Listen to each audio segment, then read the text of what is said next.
Hello, hello. Всем привет. So, hello everyone. And here we start our next session, brought to you by Álvaro Hernández, and he will talk about StackGres, which is a cloud-native PostgreSQL inside Kubernetes. Please welcome. Still morning for me. Good morning for everybody. I'm Spanish, you know. So I have a lot of things to tell you today. So I'll try to go a bit fast because there's really a lot of stuff I want to show. But first of all, quick question: who is familiar here with Kubernetes? Okay, just a few of you. Who is familiar with Postgres? Okay. Who is sleeping? Good one. All right. So last question: who would like to see? Now, who believe that installing a Postgres system and deploy it into production, and I mean into production like enterprise production quality, which means that you have Postgres, you have a well-tuned configuration, you have a connection pooler, you have automatic failovers, you have automatic backups, you have proper monitoring, you have proper logs, and all that. Things that doing all that is easy. Okay, who thinks that doing all that is tough? Okay, what does the rest think? Okay. Well, would you like to have a system where you could deploy such a complex enterprise Postgres with all these goodies that I just mentioned in one command? Okay, so you're in the right place, because I'm going to show you exactly how to do that. All open source. Okay, so first, I'm going to ask you a favor. As I'll just mention that I do a lot of talks, and I always like to take a picture. So would you mind if I make a selfie with you? I don't think the selfie will reach everybody, mostly people in the center, but let me try. Let's see how it works. I'll tweet that later. Let's see. Yeah, okay, can you pose for this? Say hi or something? Yay, thank you. All right, so let's get started. First of all, a little bit about myself. I'll go very quickly about this, but you know, it's a compulsory picture. Feel free to reach me on Twitter, LinkedIn, whatever. Basically, I try to do research, and I try to come up with stupid ideas that some of them may be interesting for you. So with that, I founded a company called OnGres, which means on Postgres. You guess we're not dealing with MySQL. And we create products that make your life easier working with Postgres. One of them is an open source software I'm going to speak about today, plus some other general concepts. So feel free to ping me anytime. So first of all, let's make a brief introduction about Kubernetes. What is Kubernetes? Because most of you don't know what it is. So it's a complex thing. So how do I explain briefly a complex thing? Let me try to give you a more unique perspective into what is Kubernetes that is not the conventional definition that you will see on all blog posts here and there. Kubernetes is like the JVM. What? Like Java? We don't like Java, right? A lot of people don't like Java. Oh, I love Java, but it's not the point. Doesn't matter. What the JVM is an abstraction over an operating system. It is a set of APIs that allow you to program some software and run against any operating system where the JVM is supported. It doesn't matter whether it's Windows or Linux or Mac or Solaris or HPOX, whatever, it runs a JVM. As long as you code a program against this API, you're good. You're guaranteed it will work exactly, regardless of whether it's running. So Kubernetes is something like that. It is an abstraction layer, but instead of the operating system, it is abstracting away the infrastructure. It doesn't matter if you run on Amazon Cloud, on Google Cloud, on Yandex Cloud, you run on-prem, you run on your own laptop. As long as you have Kubernetes, and you specify to deploy some architecture with a Kubernetes API, it will run the same. It doesn't matter if you're using a folder as a storage device for your containers inside your laptop, or network volume provided by a cloud provider, which is backed by hundreds of SSD devices and grows dynamically and can relocate and can connect to any pod at any time. It doesn't matter. As long as you have created this volume against a Kubernetes API, you'll be able to use this same volume within your environment. So what Kubernetes enables, and is the reason why we decided to create this software on Kubernetes, is a way of distributing software, more than software, distributing an architecture, a whole architecture of components, creating a single deployment unit. You don't need to create, let's say you want to develop a cool solution for Postgres, and this involves many moving parts. You have an application server, you have proxies, you have storage, and you need networking magic. How do you deploy this on, Yandex Cloud? Oh, you can use Yandex API, and you can create all those components. That's right. But then maybe you also want to offer this to Amazon customers. And guess what? Amazon API is different. And then you go on to GCP and Azure or whatever, and still you have an API. You even have Terraform, which can abstract this all away somehow, and you create somehow independent code. But then how you do this on premise? That's more difficult. There's no APIs there. So what Kubernetes is a system where I can code an architecture against Kubernetes API and deploy it everywhere, anywhere, as long as there's Kubernetes. So actually, I'm going to do a lot of demos if time permits, and demos don't fail, which they will, but it doesn't matter, on my laptop. I just installed a Kubernetes distribution on my laptop, which was very easy, by the way, and I can run the same as if we're running in the cloud. So it's kind of an extension of the concept of containers. I can run, the beauty of a container is that I can run the same workload, the same software on my laptop as I do on production. Well, Kubernetes is kind of the same idea, but extended to the whole architecture, to the whole storage layer, networking layer, obviously containers, and all the wiring all together. Okay, so this is a brief introduction about Kubernetes. And the good thing is that with all these, we can make a fully automated Postgres deployment with this. If we code how to deploy Postgres against this API, we can definitely distribute a Postgres system independently of where it's going to be installed, of where it's going to run. Now, even better, Kubernetes has developed a concept which is called a pattern, which is called operators. And what is an operator? An operator is basically some specific software that runs within a Kubernetes cluster that has domain knowledge about a specific topic.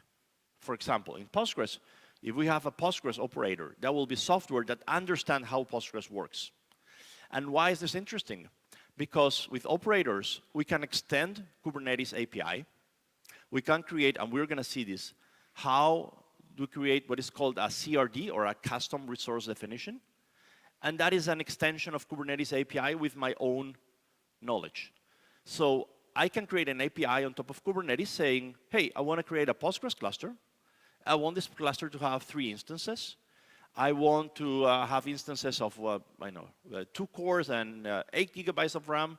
And I want to have automatic backups for this cluster. Create.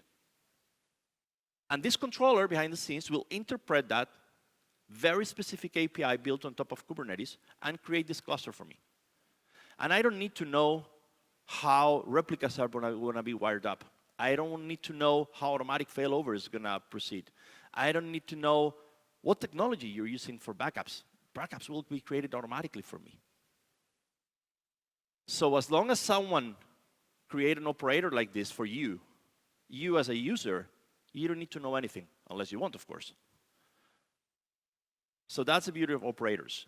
And operators can go farther than this. It can help us automate tasks that today are a bit manual, but also repetitive. For example, doing a minor version upgrade. How do you do a minor version upgrade on a Postgres cluster? Well, you typically spin a new replica with a new version. You add it to the cluster as a new replica. Once it has caught up with the master, you shut down one of the older replicas, and you have upgraded one node. Then you repeat with all the replicas, and then you create yet a new replica, when only the master is on the old version. Once it got up with the master, you do a control failover so that the old master is no longer the new master, and then you delete the old master. So it's not very complicated, but at the same time could be automated. So a Postgres operator could do this. And you could just call an API and have the cluster do it automatically, all these steps for you. So with Kubernetes, we gain this abstraction that we can deploy any Postgres installation, as complex as it may be, anywhere. With operators, we can take this further and make Postgres management so much more easier and much more automated, and of course, less error prone. So, just a few concepts, and I'll start doing some demos. First of all, what is cloud native? Because we're talking here that this is how to build a cloud native Postgres. So, okay, we know what is Postgres, what is cloud native. So cloud native is a bit of a blurry concept, but it means a couple of things. First of all, it means that workloads are designed to be run typically on containers, so that we respect the containers principles, which means that whatever I create on my laptop will work the same on the server in production. But cloud native also means that things need to be designed for fault tolerance, anything can fail anytime, and for scalability. And we're going to apply some best practices here, which is how to deal with ephemeral containers, which is something that can happen on Kubernetes, and we deal with that, and how to apply some also best design patterns. One interesting question is that most people say, oh, this is not so difficult, Álvaro, because after all, a container is just a small VM. I already have VMs, so I'll just take them and squeeze them into a container, and we are good to go. Well, unfortunately, or fortunately, a container is not a small VM. It's a completely different thing. A container is a process. It's not a VM. A container is a process, or more strictly speaking, a process hierarchy.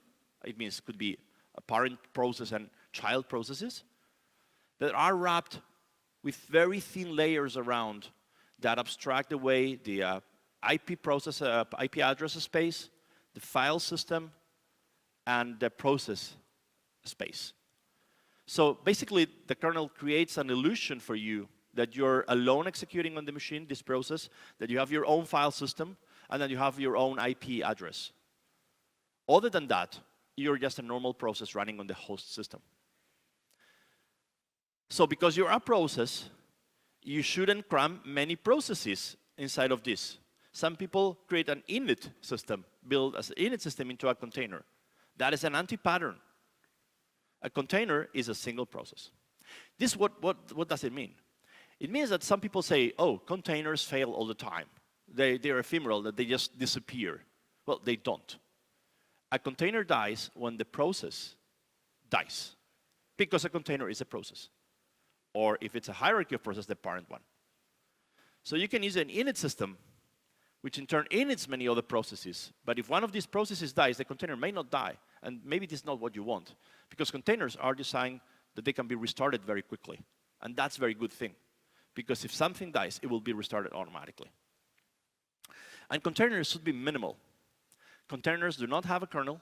Containers do not have modules. And containers should only have the minimum amount of code needed to run your own process. This is for security, and this is also for performance. Okay, so how do we take Postgres and make it cloud native? Postgres was designed and built many years ago. So from that perspective, it's quite an old software. Of course, it's very, very modernized every year. But how we turn it into this pattern? First of all, can we do this? Is this going to be a performance hit? Can we run Postgres on containers and then on top of Kubernetes? The answer is absolutely yes. First of all, there's no performance degradation. A lot of people say, oh, but containers are very slow. No, their process is running on the host file system. Oh, but it's storage. It is a storage that is slow. If you use a storage inside of the container, yes, that is slow. But that is not persistent storage anyway. You don't want to run Postgres workloads there. You want to attach an external volume to a container. And that is very efficient. We have measured 1–2% performance degradation, which is almost negligible. But then a lot of people say, oh, but containers are ephemeral. They get destroyed, as I mentioned before. They don't. A container dies when the process dies. So if Postgres dies, the container will die. But that is going to be good, because Postgres should not die anyway. If it dies within a container, the container will be restarted automatically. If it dies outside of a container, you should have a system in place for restarting it. The only situation where a container may die spontaneously, let's say, on Kubernetes, is if Kubernetes decides to reschedule this pod somewhere else. This could happen. And then it's the role of the operator, as we have done in the software I'm going to show you, to prevent this from happening. And if you prevent this from happening, you're absolutely good to run containers inside Postgres on Kubernetes and containers. So, as I mentioned before, one principle to create a minimal system image is to avoid anything that is not required to run a container. In the software I'm going to show you, the Postgres container image is less than 100 megabytes. If you see other containers that people use to put Postgres and many other software you need to run along it, you'll find gigabyte-sized containers. If you look at the size of the Oracle container, it is 15 gigabytes. Right? Containers should be just minimal, so just contain the bare minimum amount of binaries and libraries and files that you need to run the software. And then it's very important to also leverage what is called the sidecar pattern. The sidecar pattern is, in Kubernetes, strictly speaking, you don't run a container directly. You schedule pods. And what is a pod? A pod is a set of one or more containers. The interesting part about a pod is that all containers within a pod can share part of these wrappers that I mentioned to you that are what is a container. So I mentioned that a container is a wrapper over a process hierarchy that abstracts away the file system, the process space, and the network space. So containers within a pod can share, optionally, these spaces if so they want. So they can share the process space, and they can share the file system. And they share always the address space. Why this is interesting? Because this means that I can schedule containers to run alongside each other, and if they share the process space, they can see each other.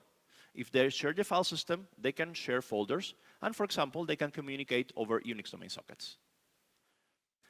So these sidecar containers, these containers are called sidecar containers. And for example, I'll show you how we leverage this to schedule a container with Postgres, and then schedule a sidecar inside the same pod with PG Bouncer as a connection pooler. And they communicate over Unix domain sockets, so we make this very efficient.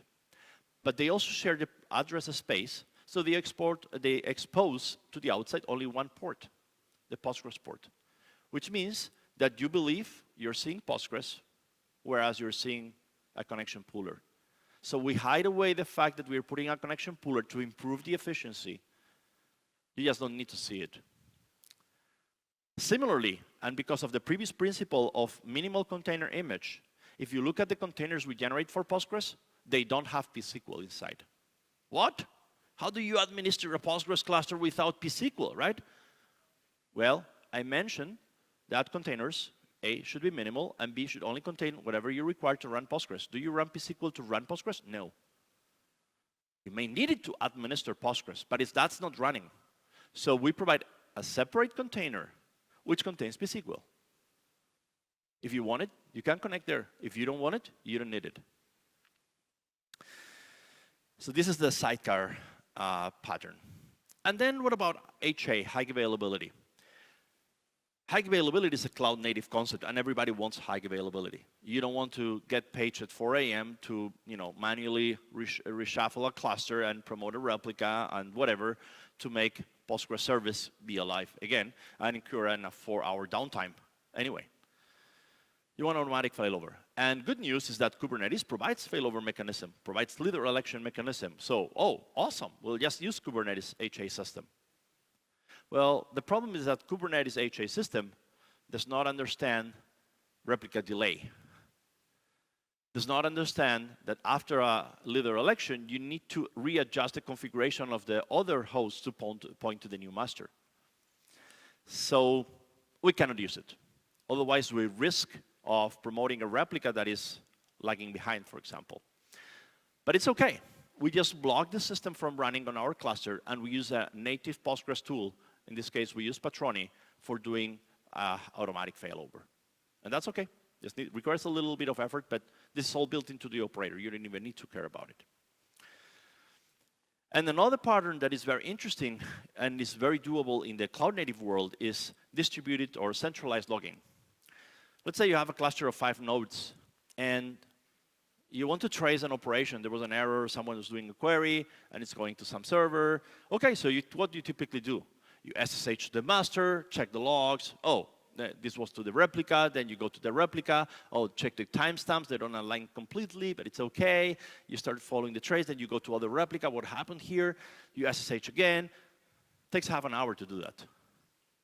Plus the work you need to do to actually trace the issue, right? When you have centralized logging, you'll have all the logs in the same place. And you can run queries against these logs and say, oh, I want to trace this operation by timestamp, and you restrict the range. You see everything that happened in the whole cluster in the same place. Or you filter by machine, and then you see if it was the master or secondary or whatever. This is not something unique to Kubernetes. You can do this on non-Kubernetes environment, but Kubernetes makes this very easy to do. And it's something that is also being built into operators like the one I'm going to show you. So, okay. Let me show you a little bit about an example of all these principles built into an open source software. This is something that we have built. Again, it's fully open source. You can just go to the website, StackGres.io, and try it yourselves. But I'm going to show you how it works. And this software we built is called StackGres. But enough talking. Let's do a demo. I actually have some slides, but I prefer to try to run a demo. Let's see if it works. If it fails, I'll go back to the slides. If not, we'll be good with the demo. Any questions so far before starting with this? No? Okay. I guess this is show me the code, right? Cool. So, can you see the screen? Yeah, it is okay? Do we need to turn off the lights here? If we can do that, just in case. Front lights.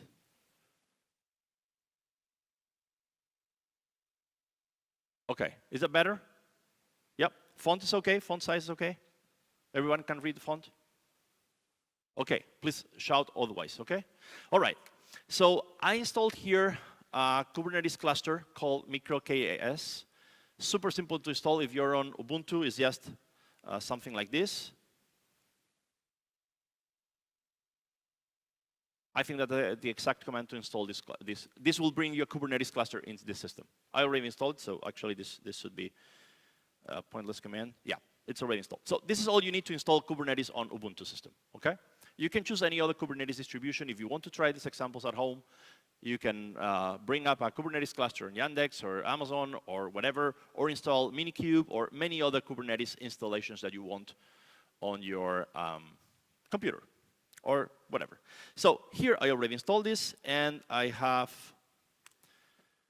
a Kubernetes cluster running. This is a command just to check that there's something running. All good. Okay, excellent. Yeah, that's much better. So we have Kubernetes here. So let's install StackGres. So StackGres is this Postgres package distribution on Kubernetes. How do we install this? One single command. So let's go to the StackGres website, which is this one, StackGres.io. We go, let me start from the beginning. I'm running on a slow internet connection, but it's okay. So I go to StackGres.io, I go to documentation, I go to demo, we're going to do a demo. I already set up my cluster, so related to, let's go to operator installation. So you go operator installation, and I just need to type this command. So actually, let's copy it. Let's paste it here. And that's all I need to do to install StackGres. Again, this is the command that I run for your information. Okay? Just go to the docs, copy this command, and run it. So if all is good, I should see some pods being created. Here I have the StackGres operator. It is creating a container. It will take a few seconds, probably a bit more because I'm running on a very slow connection, even though I try to have all the images locally. Yeah, it's almost there. Anyway, while this finishes creating, I'm going to explain you how to create a Postgres cluster. So what I have done with this command, again, I'm going to put it here for your information. Yep, this apply, just take some YAML files, which is the way in which you communicate to Kubernetes how to deploy something, goes to this URL. That YAML file is a bit complex, but don't worry about it, we built it for you. And this installs all the pieces that have all this business logic specific about Postgres that you may need. You run this command, you're good to go. So all we're going to do today, kubectl, by the way, is a tool that comes with Kubernetes. Nothing special there. All we're going to do today is kubectl apply-f and then a YAML file. That's all we need to speak with Kubernetes.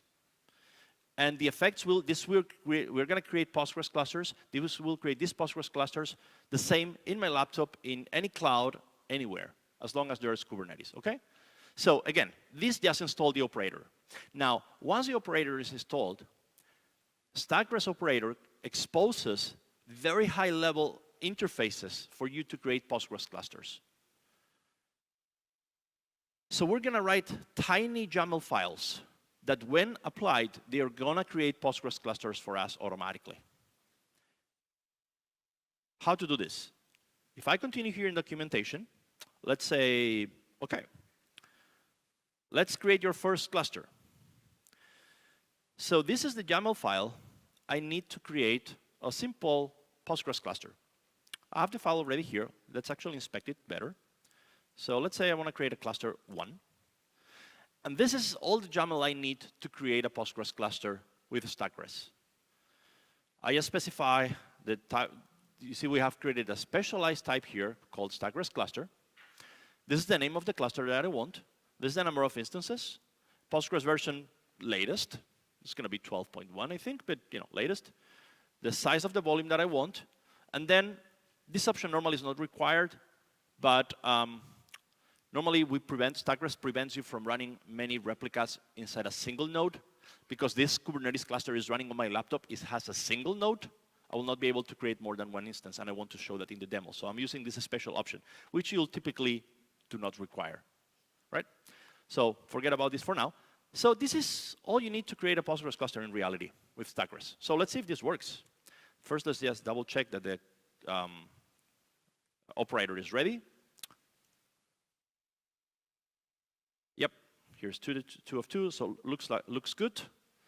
And so let's create this cluster. Cool, looks good. Indeed, I see a Postgres cluster here creating right now. This is 0.5. This is going to be creating in a few seconds. This is going to create a pod, which again, remember, contains one or more containers. And as of now, contains several containers. One container is a Patroni and Postgres container, which is the container that contains, obviously, Postgres and contains Patroni, which is a software for high availability.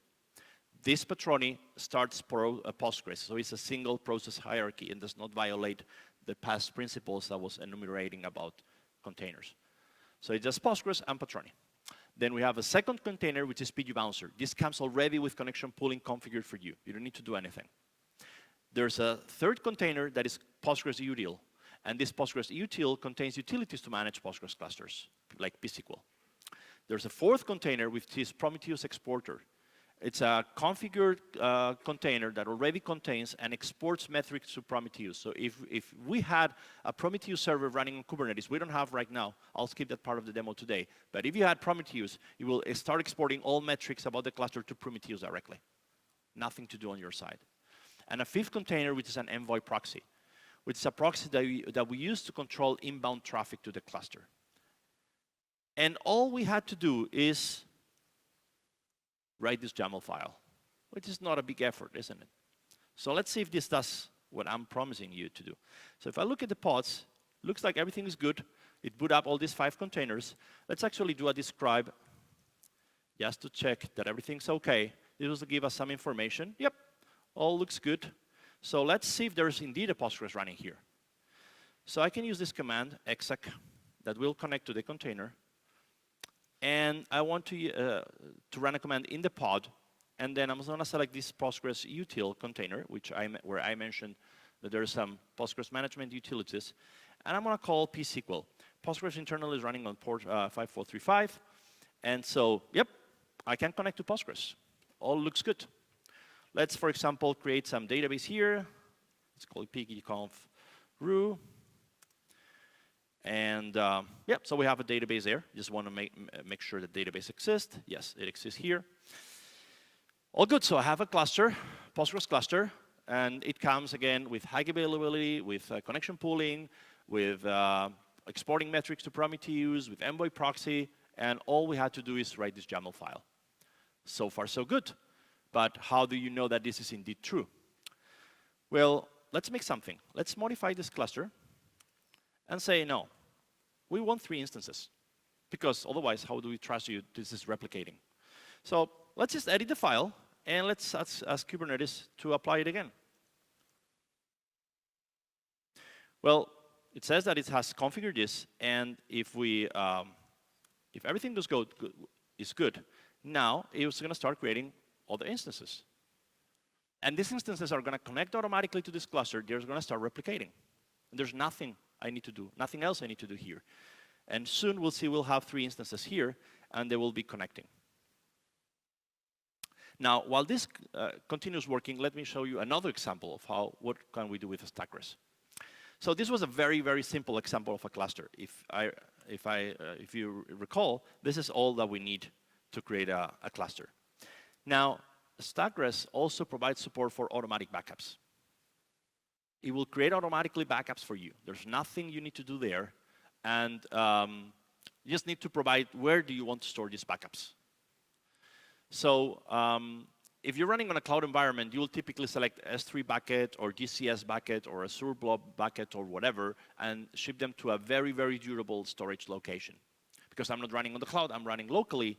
What I'm going to do is I'm going to install an S3 emulator called Minio, just for demo purposes. So I'm going to create an S3 on my Kubernetes cluster. This is all, I have an example here also. So we prepared the Minio demos here also. So I'm just going to copy this command and run this. And this probably, yeah, okay, it was fast because of the internet connection. This will also create some containers running this software. The software is not built by us. It's called Minio. And this simulates or emulates S3 on my laptop. This will also create some containers. While this is running, let me get back to the status of the pods. Cool. So now I see that here I have 3 instances of Postgres running of this cluster. How do we know that they are indeed replicating? So what we can do, first of all, is this command that we executed before. Let's say run it again. And let's, for example, check what query may I use, which table may I check to see if there is anything replicating in the cluster. Anyone can help me here?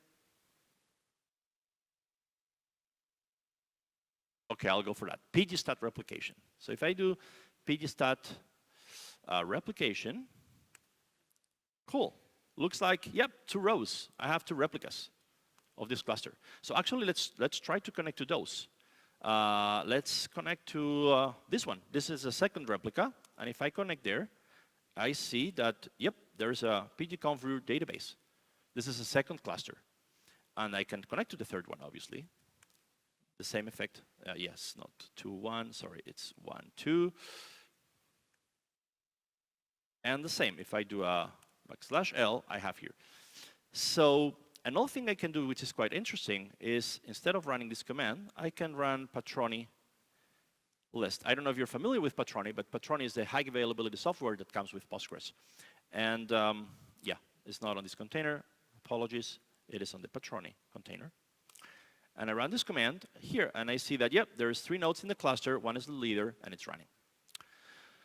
So this is high available, right? So what happens if 1 node dies? Well, we've got these pods. Let's kill 1. So let's say kubectl delete pod. Let's kill the master.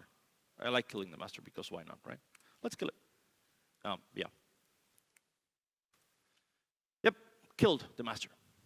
But what will happen here is that, first of all, Kubernetes will detect automatically that the pod died, and actually will start initting a new one, as you can see here. Here it is. Yeah. And it's initializing a new cluster. Once this pod finishes being initialized, Patroni software running on all our nodes will perform a new leader election, will elect a new master, will make all the replicas point to the new master, and will totally reconcile the cluster. There's nothing else we need to do there. Well, this finishes, which is, oh, already finished. That was fast, that was fast. Yep. So if I repeat this Patroni command, hold on. Yep, here we go. Actually, it was selected the leader again. This may happen because it's so fast that there's not even a timeout. But yep, cluster was totally reconciled by itself. About the backups, let me just delete this cluster. I'm not interested in this anymore. So how to delete a cluster is also super simple. Instead of applying, if I delete the same YAML file that I had, I'll delete this cluster. Very easy. Okay, it's terminating, as you can see here. So let's create another cluster. And for this other cluster, we're going to have automatic backups enabled. So first of all, another API that is exposed by this StackGres system is a backup config. And a backup config is just a configuration to create backups. It has some other fields, like, for example, what is the retention window that it has, when I want backups to be running, like every 2 minutes, for example, and what type of storage. I want S3 storage, and this is going to connect to these Minio containers that I created that emulate S3 just because I'm not in real cloud. So let's create this backup config first. Simple. And now let's create a second cluster that uses this backup config, and this will create a cluster that will create automatically backups for me. How is this simple? It's just adding this line, backup config and the name of the configuration. The configuration had a name, sorry, there's nothing changed there. This is the name of the configuration, I called it simple. So now this cluster 2 points to this config, and this line will enable automatic backups for my cluster. Again, let's do that. And it will create a cluster. Yeah, creating there. Okay, I'm going to wait a little bit until this creates, and then starts creating backups for you. Oh, I'm going to create some data just to show you that there's a backup there. Let's do an exec here.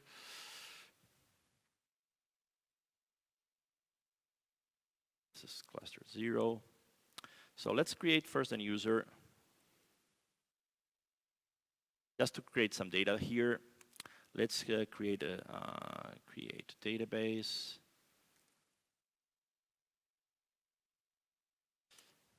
Yeah, actually, connect to this database. Let's set role HT so that everything will be owned by this user. And let's create a table.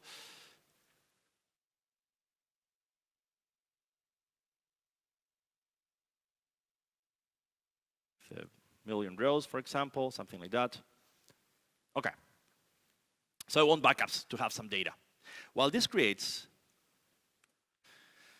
okay, it's ready. I'll wait for a backup to be created, show this. I'll take some questions. Yeah, there's one question there.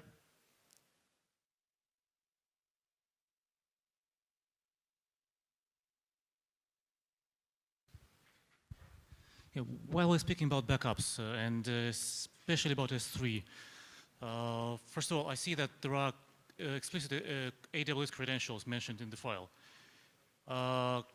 AWS also accepts IAM roles, which means we don't need to have credentials. Do you support that as well? Yeah, absolutely, absolutely. Yeah. Actually, those credentials are typically roles. Okay, yeah. Yeah, and in Kubernetes, there is a service, an object called secret. You should put them into a secret and just reference the secret from there. Mm-hmm. Okay. And second question, usually when we back up database, we want to encrypt it. Yeah. Can we do it? Yes. We also support PGP encryption, mm-hmm. UPG encryption. Yeah. So yes, there's an option for the backup configuration. It's actually documented here. If you go to the official documentation and you go to Postgres cluster management, and here you go to backups section, you'll see that there's options here for, hold on, where is it? Here's the backups. PGP configuration. And here you can specify the keys for backup encryption. Is PGP the only way to encrypt, or other? No, it also supports for storage like Amazon. It supports provided managed services KMS. Yeah, that's true. Yep. Okay, and if we have time for another question, yeah. Again, I was trying to stay in line with where we are. You mentioned that there is also a container for Envoy. We already have Istio in our cluster. Do we need to remove this from control of Istio in order to use Envoy? No, we don't use Istio, and that's by design. But if you're using Istio, in order to the only thing that you need to do is to prevent Istio to auto-inject our containers. Yeah. So you just pass, and we support an option on the cluster config file to pass annotations to the pods that we'll be creating, and you need to add an annotation, which is I don't recall exactly the syntax, but for Istio not to auto-inject. So just don't add your own sidecars. We already have one. Yes. Okay. Yeah, and maybe one last question. Right now, we are using ephemeral storage for Postgres storage. Is it going to change throughout the demo? Or this is not. I mean, it is ephemeral because it's running on my laptop. But if we be running on AWS, it would use the default storage class, and you can specify whatever storage class you want. It will not be ephemeral. Okay, got it. Technically, it's not ephemeral. Okay, thank you. Sure. Okay, I know we're a bit tight on time. Let me just check the status of this. So we have here this cluster, and we should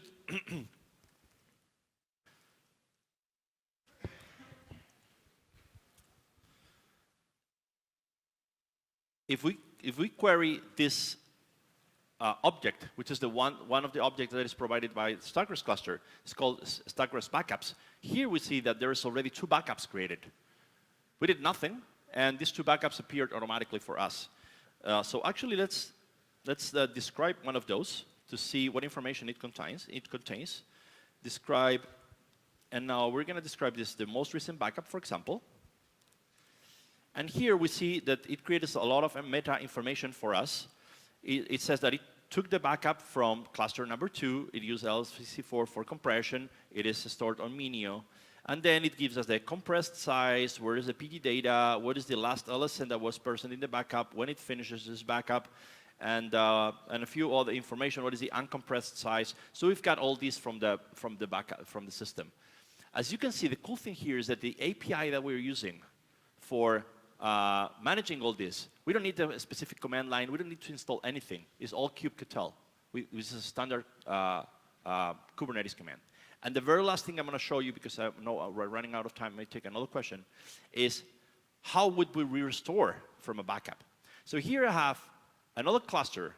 Actually, let me do this because I'm going to run this anyway. It's not a big deal. Let me just copy and paste this UID. Yep.